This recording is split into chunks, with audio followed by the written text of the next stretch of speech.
Presidente Serracchiani, i sindaci dell'Isontino prospettano l'acquisizione di nuove quote dell'APT, una questione che ha una sua complessità anche tecnica.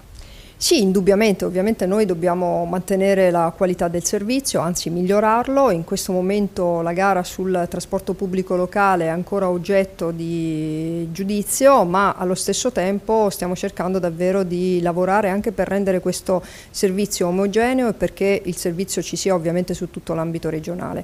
Quando si tratta delle partecipazioni o partecipate delle ex province, quello che stiamo comunque cercando di fare in generale è cercare di mantenere sul territorio l'identità e anche ovviamente la presenza di istituti importanti. Sull'APT dobbiamo fare indubbiamente degli approfondimenti giuridici di cui abbiamo parlato con i sindaci, però devo dire che è stato veramente un colloquio molto franco ma anche estremamente cordiale, perché siamo tutti dalla stessa parte, cioè quella di fare un servizio importante del trasporto pubblico e di farlo bene. Sindaco di Gorizia Ettore Romoli, voi sindaci dell'Isontino avete fatto una proposta alla Presidente della Regione per quanto riguarda le quote dell'APT.